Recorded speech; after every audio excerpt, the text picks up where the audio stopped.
Eu quero, nessa tarde, falar de um tema que ele tem sido um desafio muito grande para mim, porque, invariavelmente, nós acompanhamos pessoas, nós ouvimos pessoas, nós lidamos com situações difíceis e, no meio dessas interações com as quais a gente se estabelece, eu quero dizer que o grande desafio, um dos grandes desafios, vocês ouviram ontem, um dos grandes desafios é a capacidade que nós temos ou não de lidar com as nossas emoções.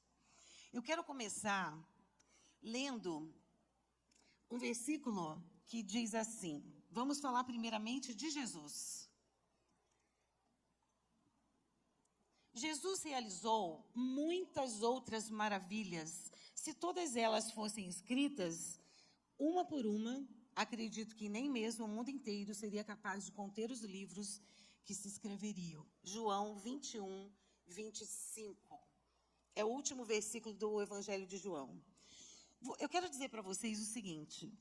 Jesus realizou infinitos milagres. O poder dele fluiu sobre a natureza. O poder dele fluiu realizando curas extraordinárias. O poder dele fluiu dando comando ao mar, dando comando ao vento. O poder dele fluiu ressuscitando algumas pessoas, ressuscitou a filha de Jairo, ressuscitou o filho da viúva de Naim, ressuscitou Lázaro. Seus discípulos também deram continuidade às suas obras de poder e fizeram grandes coisas a ponto de ser dito que alguns discípulos fizeram milagres extraordinários. Isso é verdade? Sim, essa é a realidade que a palavra de Deus nos relata e nós cremos na intervenção de poder de Jesus. Ele sempre, além de curas, milagres, ressurreições, ele tem o poder de operar numa dimensão que nós não podemos ver, e nós não podemos tocar, que nós não podemos dimensionar, não podemos fotografar, não podemos muitas vezes dar likes. E sabe que dimensão é essa? É a dimensão do nosso ser interior. É a dimensão da nossa alma, que é constituída da nossa mente, da nossa vontade e das nossas emoções. Por isso, nessa tarde, eu quero dar o tema de feridas ou cicatrizes. Esse é o tema da minha palavra hoje. Feridas ou cicatrizes. Vocês sabem qual é a diferença essencial entre uma ferida e uma cicatriz? Vamos ver se alguém sabe. Isso, essa pode ser uma diferença. Uma ferida pode constituir algo que está aberto, assim como um trauma, não é?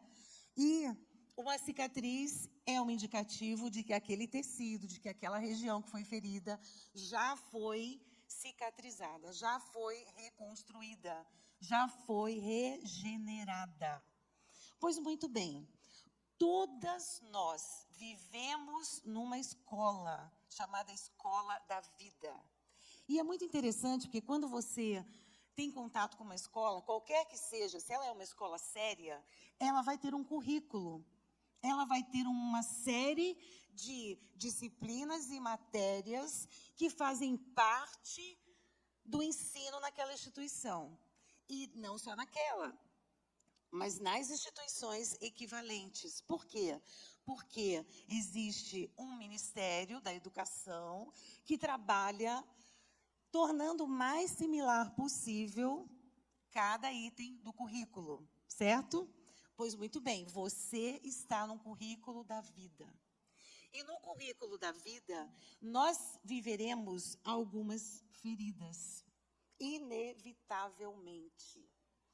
Eu já tive muita crise na minha vida cristã, eu já até compartilhei isso num outro evento. Quando eu vim morar em São Paulo, eu cheguei aqui, não conhecia quase nada. Carol que me levou no primeiro shopping aqui de São Paulo. E eu não me esqueço, viu? Muito bem, me apresentou o primeiro, depois eu descobri vários outros. Então, quando a gente vivencia essa realidade de estar numa cidade diferente como essa, eu comecei a ver assim, faixas. E as faixas diziam assim: venha para Jesus e pare de sofrer. Eu falava assim, meu Deus, mas isso chega a ser uma propaganda enganosa. Embora eu entenda a intenção de quem colocou a tal da faixa ali. Mas eu não concordo com esse tipo de coisa. Por quê? Porque na vida nós teremos aflições. Jesus disse, no mundo tereis aflições. Eu venci. E porque eu venci, vocês também irão vencer. Certo? Então, nós nascemos feridas. Por quê? Gente, vocês já pararam para pensar num bebezinho dentro do ventre da sua mãe? Ele é expulso dali. E esse é um momento no qual existe uma marca. Pode ser uma marca muito forte, pode ser uma marca não tão significativa, certo? Mas isso não deixa de ser uma ferida. Desde o nascimento, quando você saiu do útero quentinho, confortável da sua mamãe, e eu também. Nós nascemos feridos porque nós nascemos espiritualmente separadas de Deus, certo? E para entendermos que só em Deus nós somos completas, é que nós precisamos ser saradas. E aí eu comecei a pensar, gente, o que é comum na nossa vida enquanto mulheres? O que é comum? O que todas nós, invariavelmente, vamos viver? Existem coisas que são comuns e existem curas que são absolutamente necessárias. Então, quero falar de algumas feridas que, inevitavelmente, estarão presentes na vida de todos. A ferida da rejeição. Quer você tenha sido muito amado, medianamente amado ou pouco amado, em algum momento da vida, eu e você vamos experimentar rejeição. Isso é inevitável. Não tem como fugir desse item do currículo. E algumas pessoas, desde o Éden é assim, né? E algumas pessoas falam assim, mas, Mirna, pensa bem uma coisa, Deus não é Deus de misericórdia? Não é? Ele é Deus de misericórdia. Por que, então, ele não perdoou Adão e Eva lá no jardim? Por quê? Já falei isso aqui numa reunião. Quem estava aqui já sabe a resposta. Mas você que não estava, vai ouvir agora. Em algum momento, quando você leu lá em Gênesis o relato da queda, você viu em algum momento Adão e Eva se arrependerem? E mais, pedirem perdão para Deus? Não, isso não aconteceu. Obviamente, se tivesse acontecido, estaria registrado. E nós talvez nem estivéssemos nessa dimensão na qual estamos hoje, certo? Então, nós vemos assim, que uma pessoa que é ferida pela rejeição, ela só pode ser curada se ela for capaz de aceitar que alguém maior do que aquele que feriu a ama. Então, quando você sofre uma ferida de rejeição, qualquer que seja o estágio da sua vida, a cura vai estar exatamente no momento em que você entende que Deus, que é muito maior do que aquele que te feriu, Ele te aceita. Não apenas te aceita, mas Ele te ama. Ele te valoriza. Ele tem sonhos e planos para a sua existência. Só nessa experiência de ser aceito por Deus é que nós somos curadas de toda a rejeição. Porque Ele nos aceita. E nós vemos alguns exemplos bíblicos. Por exemplo, nós vemos a história de Lia e Raquel. O que elas eram? Irmãs. Sendo irmãs, o homem que estava ali triangulando com as duas, chamado Jacó, ele se afeiçoou e começou a amar Raquel. Porém, o sogro dele decidiu dar a filha mais velha na noite de núpcias. Que falta faz uma luz elétrica, não é, gente? Imagina, eles foram para o primeiro relacionamento sexual na lua de mel e o homem não percebeu que era a irmã. Não percebeu que não era Raquel, a amada dele, mas era a irmã mais velha. E, para surpresa dele, ao acordar, imagino que tenha sido no amanhecer do dia, ele percebeu que ele tinha se relacionado com Lia e não com Raquel. Que falta fez o Thomas Edison naquela época. Então, vejam bem uma coisa. O pai enganou Jacó. O pai de Lia e de Raquel enganou Jacó, deu a filha mais velha. Quando ele foi questionar, como assim, meu sogro? Você me traiu, você fez isso comigo. Como assim? Você me deu a filha errada? Aí ele falou que na nossa terra nós temos o costume de casar primeiro a primogênita. Vocês sabem que em algumas culturas orientais é assim até hoje, certo? E aí, ao longo da vida, a Lia quis ser amada. Todo o tempo ela buscou ser amada. Por quê? Porque ela foi rejeitada. Ela sabia que o marido não a preferia, ela sabia que ela não tinha um lugar de proeminência no coração de Jacó. Ela sabia que ela não estava no primeiro plano. E quem quer ser? Que mulher que quer estar no segundo? Fala para mim. Nenhuma. Então, o que aconteceu? Ao longo da vida, ela fez tudo para ser amada. E essa é uma consequência de quem não foi curado da ferida da rejeição. A pessoa vai fazer de tudo para ser amada. E às vezes nós vemos adultas, mulheres adultas, que estão feridas pela rejeição e querem fazer de tudo para serem amadas. Lia conseguiu uma estratégia para ser amada. E cada filho que nascia, ela dizia: agora o meu marido vai me amar. Agora ele vai prestar atenção em mim. E ela teve vários filhos. E esse vínculo, como ela desejou, nunca aconteceu. Até que ele se casou com a Raquel, que era justamente a mulher amada, a irmã de Lia. E ela não foi tão abençoada na sua fertilidade inicialmente. Só depois de muito tempo, a palavra diz que o Senhor ouviu a sua oração e ela então engravidou. Vejam bem uma coisa. Eu e você, nessa tarde, nós temos um espelho diante de nós. Diante dessa narrativa bíblica, nós temos um espelho. Você precisa olhar, e eu também, para dentro de nós e descobrirmos se, de fato, nós estamos à procura desse amor a qualquer preço. Feche seus olhos, por gentileza. Pense se você tem negociado os seus valores para ser valorizado ou valorizada por alguém.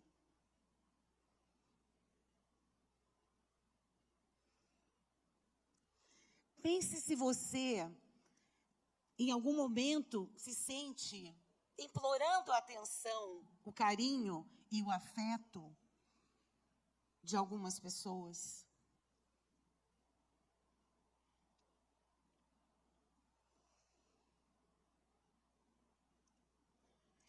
Pense se você tem uma necessidade absurda de ficar bem com as pessoas à sua volta, mesmo que isso te custe um preço.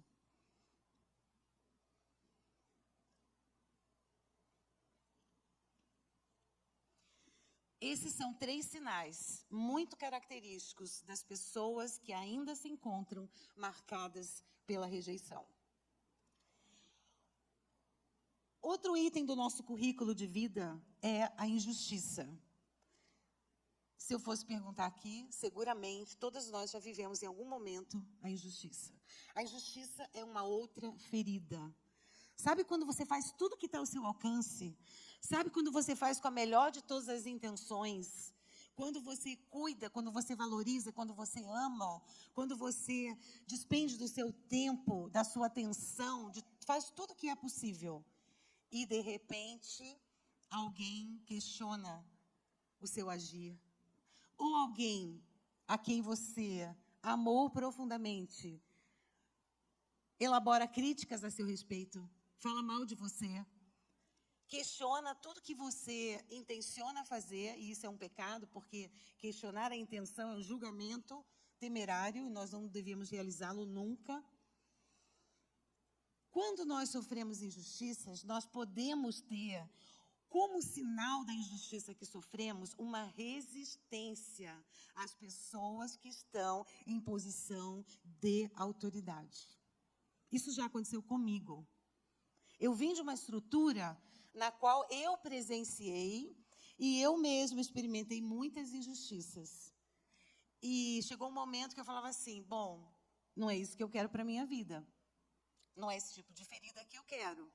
Então, toda pessoa que vive uma injustiça muito profunda, ela tem a tendência de querer ser livre por sua própria conta. Vocês já viram vários líderes que sofrem injustiças dos seus líderes maiores, daqueles que estão em posição de autoridade, e, de repente, quando eles sofrem essa injustiça, eles dizem assim, não quero mais, não me submeto mais a ninguém. Eu vou abrir a minha própria igreja. Eu vou abrir o meu próprio trabalho, eu vou abrir a minha própria escola, eu vou mandar na minha vida, ninguém mais comanda sobre mim. É uma consequência. Muitos que sofrem injustiça decidem, ainda que inconscientemente, não se submeter às autoridades. E, ao fazerem isso, eles pecam contra Deus. Porque o próprio Deus estabeleceu cadeias de autoridade. Deus faz o mundo aqui embaixo funcionar por meio de cadeias de autoridade. Para que ninguém esteja só. Para que ninguém seja independente. O Senhor faz isso para a nossa proteção. Porque Ele sabe que quando Adão e Eva estavam lá no jardim, não tinham, além de Deus, uma autoridade humana sobre a vida deles, eles falharam. Eles escolheram errado. Então, uma autoridade sobre a sua vida é muito importante, porque ela pode te auxiliar para que você não caia no engano de achar que se manda, de achar que escolhe tudo que você quer e de achar, mais ainda, que aquilo que você escolhe é o melhor. Querem ver Joquebede? Quem foi Joquebede? A mãe de Moisés. Observem, gente. A mulher estava ali feliz com a sua família, como tantas outras mulheres. De repente, baixa o decreto lá do faraó, dizendo que todas as crianças abaixo de 2 anos deveriam morrer. Imagina o quanto aquela mulher se sentiu injustiçada. O que é que eu tenho a ver com isso? Nada, nada a ver. Mas a lei, o decreto valia para ela também. Imagina a crise daquela mulher quando ela teve que acreditar numa estratégia, confeccionar um cesto, colocar o seu bebê de 3 meses e colocá-lo no rio. E ainda esperar que Deus daria destino àquela vida. Ela se sentiu seguramente injustiçada. Ela se sentiu como alguém que diz assim, Deus, se o Senhor não fizer alguma coisa, o que vai ser de mim? Porque vocês sabem o amor que uma mãe tem por um filho, não é? Muitas de vocês sabem. Então, ela sofreu essa ferida. Ela foi injustiçada, como tantas outras foram, né? Maria, mãe de Jesus. Só não foi pior porque José intentou secretamente no seu coração não deixá-la, não difamá-la. Mas foi difícil para ela, porque vocês acham que ninguém tomou conhecimento de que ela estava grávida? Nós temos a mulher adúltera, outro exemplo de injustiça. Foi pega em adultério. E os homens religiosos queriam fazer o que com ela? Apedrejá-la. Mas alguém adultera sozinho? Quem que tinha que estar ali junto com ela? O homem, obviamente. Então, foi injusto o que fizeram com ela. E nós vemos isso, né? Que quem sofre injustiça também pode desenvolver frieza, que é uma defesa para não querer sofrer mais. Muitas vezes isso é inconsciente, tá? A pessoa nem se dá conta de que ela está vivendo essa área de injustiça. Outra ferida, a traição. Traição é um espinho, né? É um espinho na carne. A traição é uma quebra de aliança. A traição nós vemos presente no mundo corporativo, por meio da calúnia, por meio da tentativa de puxar o tapete do outro, de tomar o lugar do outro. Nós vemos a traição na igreja, pela falta de honra, pela falta de respeito, muitas vezes, não somente por líderes, mas numa relação horizontal também. Nós vemos a traição nas famílias, infelizmente. Nós vemos nas amizades. quando alguém te conta um segredo e você tem um amigo, o melhor amigo seu é aquele, aí você conta para o seu melhor amigo. Isso é uma traição. Isso é revelar um segredo que não te pertence, é uma traição. Nós vemos a história de traição, por exemplo, na vida de Saul e Davi. Davi fazia tudo por Saul. Davi investiu o seu tempo, os seus esforços, a sua dedicação, o seu temor, porque ele reconhecia que Saul era ungido de Deus, ele estava no trono porque o Senhor o colocou ali. Mas Saul queria sempre tirar-lhe a vida, traindo a sua confiança, traindo a sua atitude de honra, o seu cuidado. Nós vemos Ananias e Safira na igreja primitiva. Eles quiseram sair bem na fita. O que eles fizeram? Venderam uma propriedade, mas não declararam o valor completo, porque eles queriam ficar bem, queriam aparecer bem na foto, dizendo que eles tinham ofertado, mas eles retiveram parte do valor. Isso foi uma traição contra Deus. E nós vimos assim, a pessoa que sofre traições contínuas, ela tem a tendência de ficar paranoica, isso é realidade. Muitos psicólogos diagnosticam assim. E outra consequência é que ela começa a ter necessidade de controlar pessoas. Controlar, tem que controlar tudo. Tem que dizer tudo, como tudo vai ser, em cada mínimo detalhe. E ninguém que se aproxima dessa pessoa que sofreu traição tem liberdade, tem voz, tem opinião. Então, é a hora de eu e você descobrirmos se nós temos essas feridas na nossa alma. Sabe por quê? Porque construir maturidade não é um processo que acontece da noite para o dia. A maturidade, ela está presente no Novo Testamento. Ela está presente no Antigo. Ela é recorrente em todo o tempo. Deus utiliza suas escrituras, suas cartas para falar de maturidade. E não tem nada de errado nós começarmos como crianças, certo? Porque todos nós viemos ao mundo como crianças. Começamos como crianças, mas não vamos parar aí. Vamos crescer. Amém. Obrigada. Você está me ajudando a pregar. Glória a Deus. Então, construir maturidade não acontece sem esforço. Quando você se dá conta de que você tem essas feridas, você precisa buscar auxílio. Você precisa dizer, Deus, eu estou enxergando o que existe no meu íntimo. Eu sou assim. Então, o Senhor estabelece um poder do teu trono de transformação na minha vida. Porque as feridas vão afetar todas as esferas das nossas vidas. Quer seja a sua vida emocional, quer seja a sua vida espiritual, os seus relacionamentos, a sua família, sua vida material. Sabia que quando uma pessoa ela vive em contendas contínuas com as pessoas, até a sua vida material é afetada? Esse é um princípio bíblico. Vida material é afetada quando existe briga, quando existe desavença.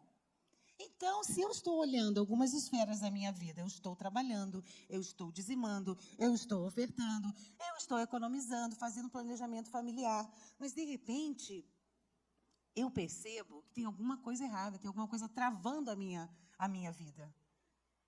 E será que essa coisa que está travando a sua vida não são as contendas? Não são os relacionamentos machucados, feridos, nos quais eu e você podemos estar? Nós precisamos enxergar essas realidades. A construção da maturidade vai requerer o meu esforço de reconhecimento, vai requerer o teu esforço de reconhecimento, vai requerer que você cresça intelectualmente, conhecendo a palavra de Deus, colocando esses princípios em prática, vai requerer que você cresça relacionalmente, na interação com as pessoas à sua volta, vai requerer que você cresça emocionalmente. Isso significa o que você fala e com que você se ocupa prioritariamente. Então, nós gostamos de ficar na zona de conforto, não é? Não é tão mais fácil? A gente senta e fala assim, não, olha, tá ruim, mas não tá tanto, sabe? eu acho que eu consigo lidar com isso.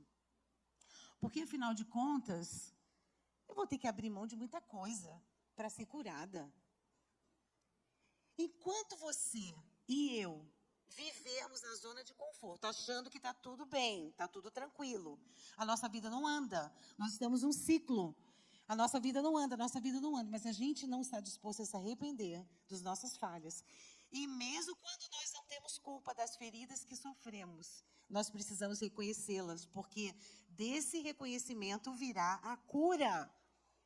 O Senhor sempre vai revelar as áreas de necessidade antes de curá-las. O Senhor não vai fazer algo assim, eu estou lá dormindo, de repente amanheci curado. Não é assim que funciona. Especialmente quando nós tratamos de feridas na nossa alma, precisaremos reconhecer e pedir ajuda. Muita gente não pede ajuda. É outra ferida, a ferida da humilhação. A pessoa já pediu tanta ajuda, a pessoa já solicitou, já esteve ali em torno de alguém que ela sabe que poderia estender a mão e favorecer, mas ela não recebeu. Então ela se sentiu humilhada.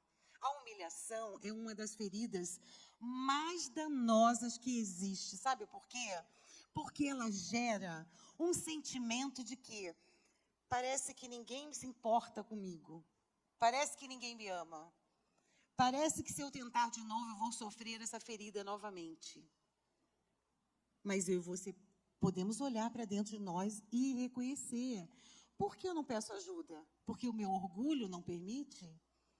Porque eu não quero mostrar que eu sou vulnerável? Gente, tem um livro maravilhoso. Tenha coragem de ser vulnerável. Muitas vezes a gente tem essa obsessão de mostrar que nós somos fortes, poderosas, empoderadas, estamos resolvidas. Só que quando a gente deita lá, nossa cabecinha no travesseiro, nós sabemos que não somos. Nós sabemos que precisamos de ajuda. Nós sabemos que precisamos do corpo de Cristo, que nos apoia, que nos fortalece. Porque Deus não dá tudo para uma única pessoa. Ele invariavelmente vai pegar áreas nas quais você é resolvida e vai te colocar ao lado de alguém. Vem aqui, Flavinha, por favor. Ele vai te colocar ao lado de alguém que precisa do que você já tem resolvido. E vai me colocar ao lado de alguém que já tem resolvido o que eu preciso. Porque nós somos, obrigada, querida, nós somos um corpo. E como corpo, nós necessitamos umas das outras. Não é verdade? Não temos tudo em nós mesmos, mas precisamos umas das outras. Então, crescer, ela vai envolver esforço. E crescer também vai envolver as circunstâncias adversas, como vocês ouviram ontem. Deus não desperdiça nada, nem os pães lá da multiplicação, não é verdade? Que necessidade havia de Jesus mandar recolher os pães? Ele estava ensinando um princípio. Porque ele não precisaria, ele poderia multiplicar em qualquer momento, qualquer coisa que ele desejasse. Mas ele estava mostrando para mim, para você, um princípio. Ele não desperdiça nada nas nossas vidas.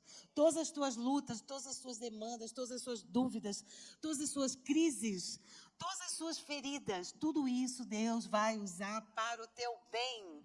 Porque Ele tem uma aliança contigo, no meio dessa aliança, Ele está realmente comprometido.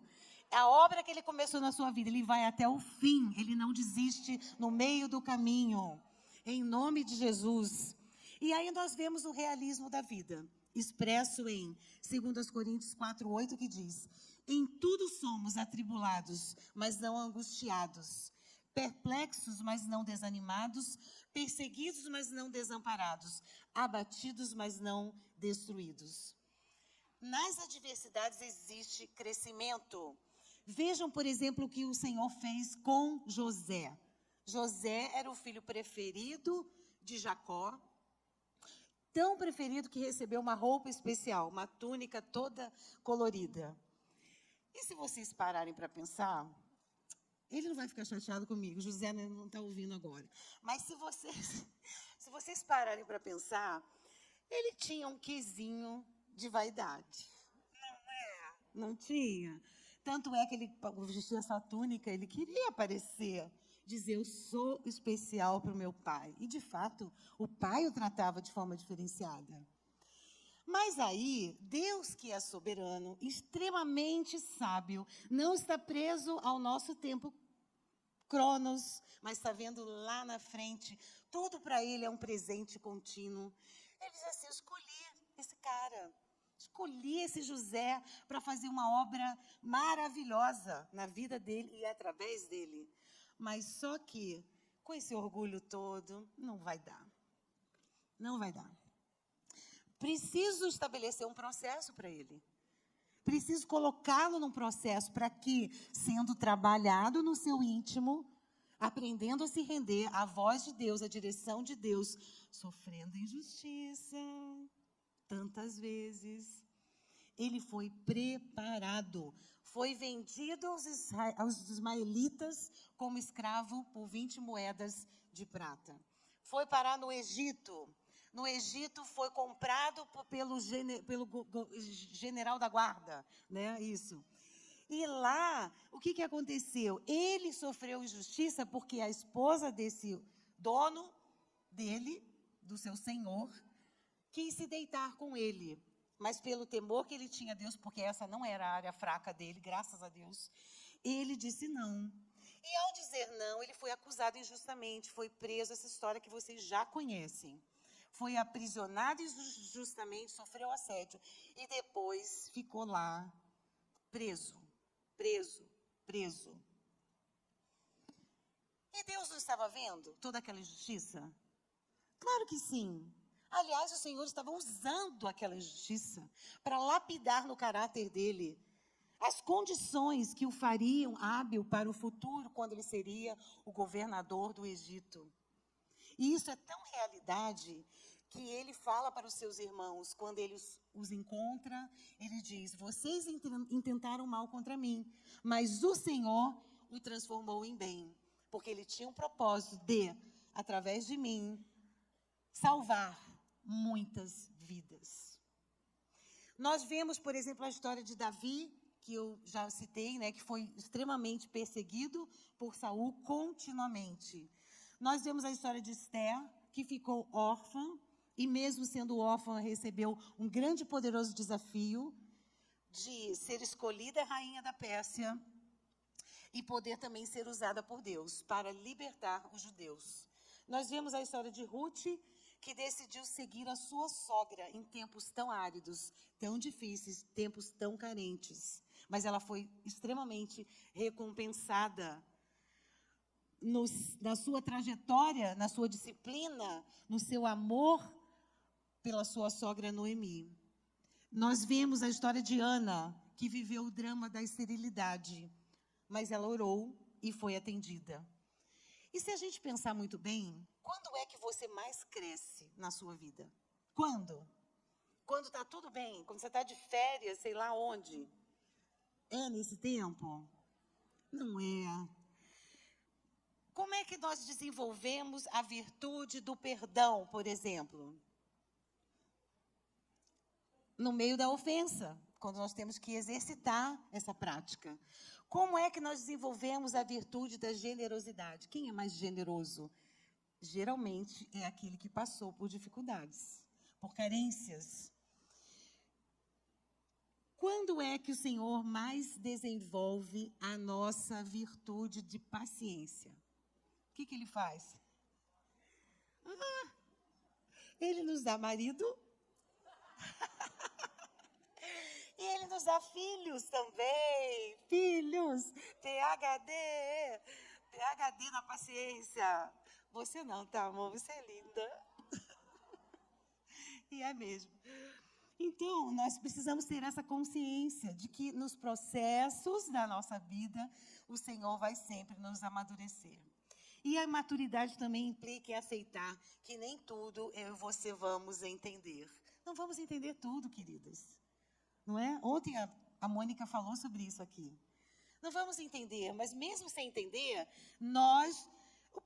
Paulo disse assim, em tudo somos perplexos, mas não desanimados. O que significa perplexo? Sem saber o porquê.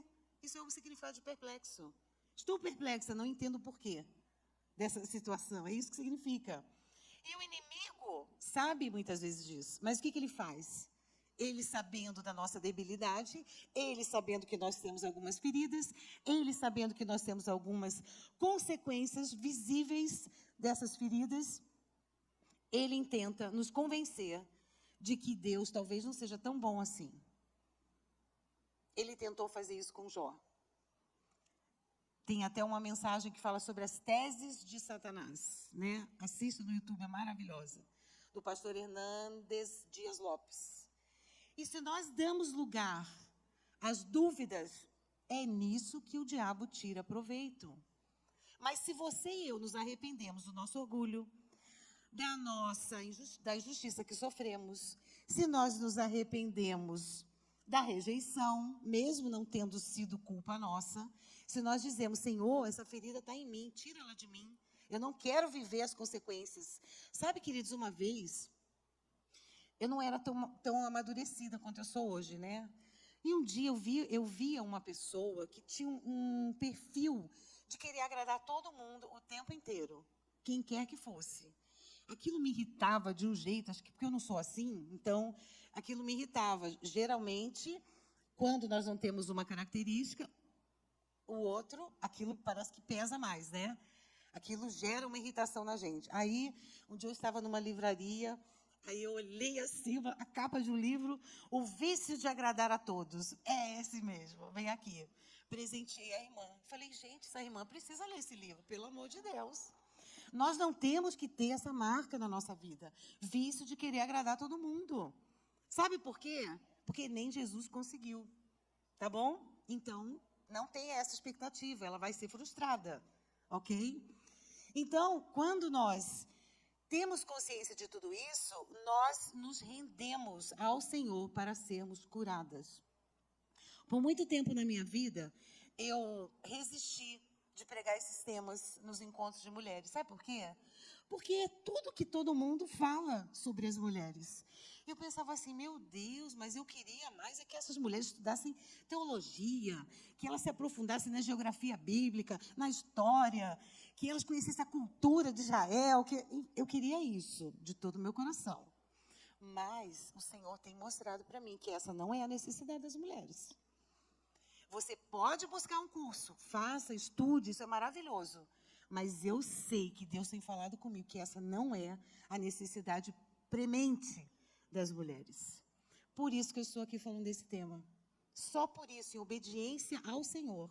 Não é por preferência, de jeito nenhum, mas é em obediência à voz do Senhor, porque Ele te ama.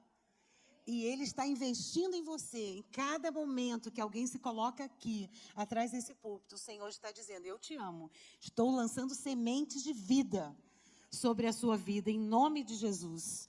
Eu te convido a ficar em pé nessa hora. Queremos fazer uma oração. E nesse momento, Marco, você pode colocar uma música, por gentileza? Instrumental?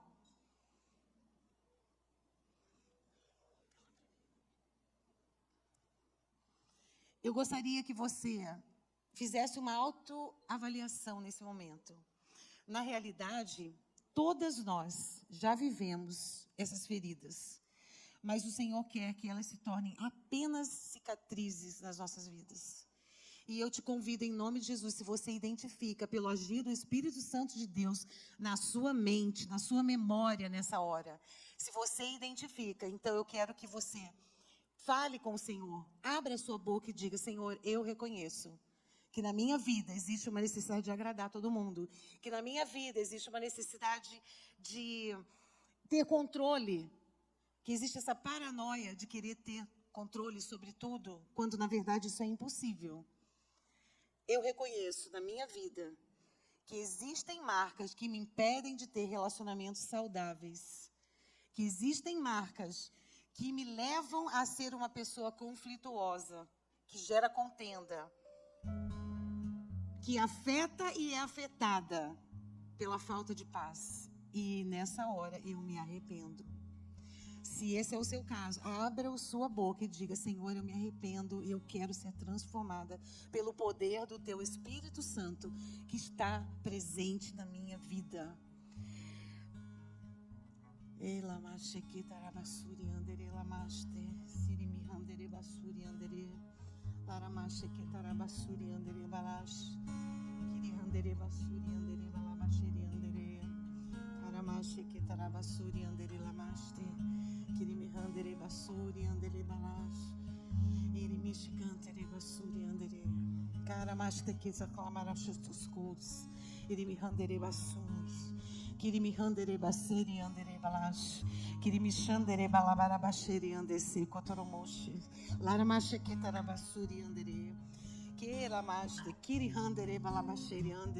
Seja livre em nome de Jesus, em nome de Jesus. Seja livre em nome de Jesus. Grande é o teu poder. Ore em línguas, amada. Se você já está resolvida nessas áreas, nos ajude a intercessão. Ore em línguas agora.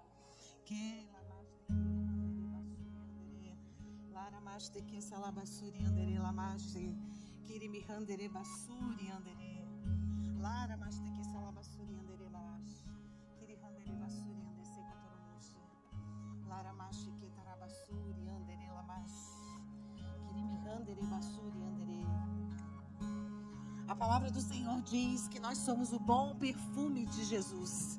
E eu quero nessa hora, eu gosto muito de atos proféticos, eu quero nessa hora declarar que o perfume de Jesus se torna parte da sua vida. Por isso eu vou pulverizar esse perfume físico, mas eu quero em nome de Jesus que você enxergue o perfume espiritual, porque essa é a vontade do Senhor para a sua vida. Em nome de Jesus, receba o perfume do Senhor.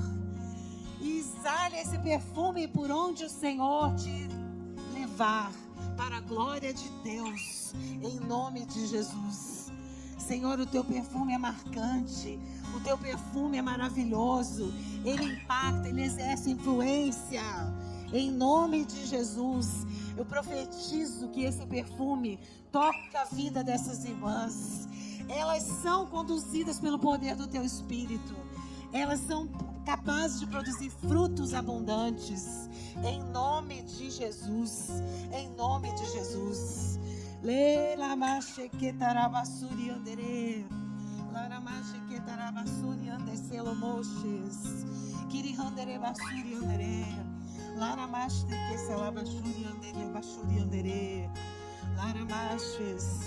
Santo, santo é o teu nome. Não há Deus além de ti. Não há rocha firme e segura como Jesus. Aleluia. Bendito, bendito é o teu nome. Nós te exaltamos. O Senhor é Deus. Tu és Jesus, o Senhor das nossas vidas. Completa a obra que o Senhor começou. Amplia o teu domínio. Amplia o teu governo. Abre os nossos olhos espirituais. Abre, Senhor, para que possamos enxergar como o Senhor nos vê. Glorificado seja o teu nome. Queridas, existe ainda uma ferida a respeito da qual eu não falei, o Espírito Santo está me lembrando aqui. Existe uma ferida chamada ferida do abandono. Talvez você tenha sido abandonado em diferentes contextos da sua história. Talvez pelos pais, talvez uma outra pessoa tenha te educado, tenha te acolhido. E eu quero dizer em nome de Jesus que Deus é o teu Pai. E que ainda que o teu pai natural e a tua mãe natural te abandonem, o Senhor está presente na tua vida. E o Senhor tem o desejo de estabelecer plena cura, unção e autoridade sobre ti, em nome de Jesus. Eu declaro em nome de Jesus toda a cura do abandono. Em nome de Jesus, em nome de Jesus. Eu chamo a existência o poder de cura de todo abandono. Senhor, nessa hora, eu declaro sobre a vida da minha irmã o poder do alto, o poder do céu, o poder que restaura e regenera completamente. Porque a segurança, a tua segurança é o Senhor. Somente a tua segurança é o Senhor. Aleluia. Bendito é o teu nome, Deus. Aleluia, aleluia. Abraça uma irmã, diga o quanto ela é amada, o quanto ela é querida, o quanto o Senhor é Deus na vida dela.